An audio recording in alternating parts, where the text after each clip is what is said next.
Yeah, that's well said. And to that point, the rewriting your rules, the way you even got into what you call when you got into your entrepreneurship endeavors was different. Like you were still working, you then did consulting, then you were bootstrapping, then you started raising. Like, what is your advice for founders on like managing money and fundraising wisely? Because I even watched your a recent YouTube video and you're showing your pitch deck and you're like, all right, I would have changed this, this, and this. So just talk to us a little bit about that too.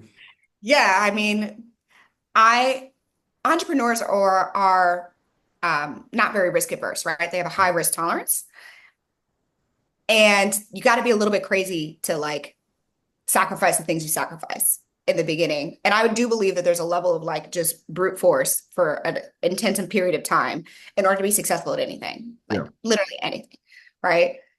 That being said, I think it's important for me as I was growing and building Blavity was to understand that my greatest value was myself. Like I was the biggest determinant on if we were going to get to the next level or not. And as a founder, you have to decide what your threshold of risk is. And my threshold for risk was I need to be able to like eat, have a stable home environment.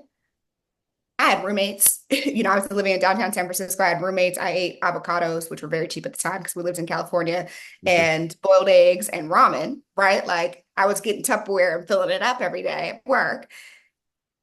But those were the sacrifices I was willing to make for my comfort level. And because I was young, I didn't have any other responsibilities. You got to decide what your risk tolerance is. What I wasn't willing to do was quit and move in with my parents and live in their basement.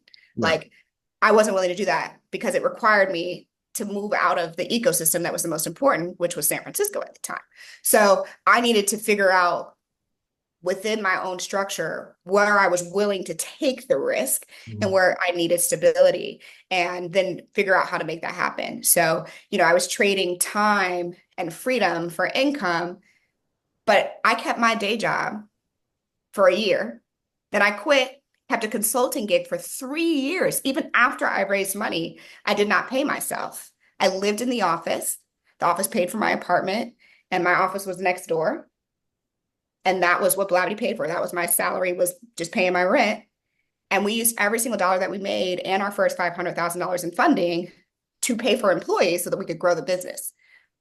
Yeah. Not everyone want to live in the office, right? But that was my level of intensity that I was willing to give to the business. That was my sweat equity I was willing to give to the business for us to get to the next level. No, but I was gonna say like, and then we'll switch into leadership and just your writing process too. But I'll say a lot of times with founders, they talk about like, burn the bridges, like focus all in, don't quit your day, just focus on starting a founder. But with specifically when it comes to founders of color, like that, it's gonna look different, right? Sometimes you might not be able to raise that fund right away or get money here. You're gonna have to figure out different ways to sustain the business, sustain your lifestyle, and all that. So I was just reading your story was really good because you get to see those perspectives that you don't always get to see in like every founder's story or book. Hmm. Yeah, I think it's again, the rules that they tell you don't really always apply. And I think I wasn't willing for Blavity's vision to be in the hands of somebody telling me Black was in trend or not in trend to invest in that year. I just wasn't willing to take that risk. That was not a part of my risk profile. So even when I did raise money, I treated every raise like it was my last. If you enjoyed that clip, make sure you head over to www.bookupapp.com to download our app so you can connect with your favorite bookish content creators, start conversations, and start your own book club.